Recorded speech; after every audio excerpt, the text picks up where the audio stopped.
Պարոն Փաշինյան, դուք տեղ համայնքում ընտրողների հետ հանդիպման ժամանակ ասացիք, որ Ադրբեջանը այն տարածքները, որոնք օկուպացրել է 2021 թվականին, այլ տարբերակներով կարող եք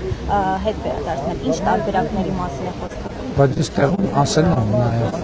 ինչի մասին է խոսքը։ Նախ իմ ձևակերպումները կարծում եմ մի փոքր այլ են եղել եւ ես ասել եմ, որ ես պարզ է, որ մենք ընդունում ենք, որ մենք ունենք օկուպացված տարածքների խնդիր, բայց ես ասել եմ նաև, որ դե յուրե այդ հարցը լուծված է, որովհետև 2024 թվականի սեպտեմբերին օգոստոսի վերջին ստորագրվել եւ հոկտեմբերին վավերացվել է Հայաստանի Հանրապետության եւ Ադրբեջանի Հանրապետության սահմանազատման հանձնաժողովների համատեղ գործունեության կանոնակարգը, որտեղ Ալմաթայի հռչակագիրը ընդունվել է որպես երկու երկրների միջև սահմանազատման բազային սկզբունք։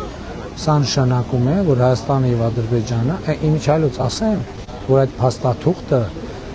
արդեն վավերացված է եւ երկու երկրներում ունի պարտադիր իրավական ուժ։ Սա նշանակում է, որ երկու երկրները ընդունել են, որ ըստ էության խորհրդային միության ժամանակների խորհրդային Հայաստանի եւ խորհրդային Ադրբեջանի միջև առկա սահմանը պետք է վերաարձանագրվի որպես երկու երկրների միջև պետական սահման։ Այսինքն եւ այդ փաստի բերումով այդ հարցը, որը իհարկե հայաստանցիների եւ կառավարության օրակարգում է, պետք է այդպես լուծում ստանա եւ այդպես լուծում կստանա, որովհետեւ կասկած դրանում չկա եւ Հայաստանը ու Ադրբեջանը այս հենքի վրա պայմանավորվել են եւ փոխադարձաբար պետք է արձանագրեն այս փաստը եւ ճշգրտեն սահմանը այս տրամաբանությամբ։ Եթե սահմանազատման արդյունքում կլինեն իմիջիալոց կանոնակարգում դա էլ է նախատեսված, փոխադարձ ընդունելի ինչ-որ լուծումներ, այդ լուծումներն էլ կլինեն եւ այդ ամեն ինչը շատ թափանցիկ է եւ կարծում եմ որևէ խնդիր, ես անկեղծ ասած որևէ խնդիր այդ համատեքստում նույնպես չեմ տեսնում, ելի եմ ասում այն ըմբռնմամբ, որ մենք պետք է հիշենք Ալմաթայի հռչակագիրը եւ Ալմաթի հռչակագրի հիման վրա երկու երկրների տարածքային ամբողջականություն։ Այսինքն փոխադարձ լուծումներ մենք սահմանազատում արեցինք, Տավուշում հիմա մենք սպասում ենք, որ Հարգելի գործընկերներ, հարցերը հնչել են հողերը հետ վերադառնան։ Այդ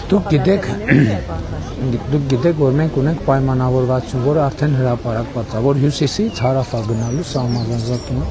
եւ հասկանալիորեն որ հատվածում սահմանազատում տեղի ունեցավ, այդ հատվածում սահմանը պետք է արձանագրվի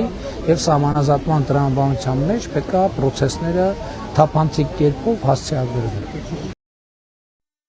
Հավանիչ տեսանյութը եւ բաժանորդագրվիչ նորությունները բաց չթողնելու համար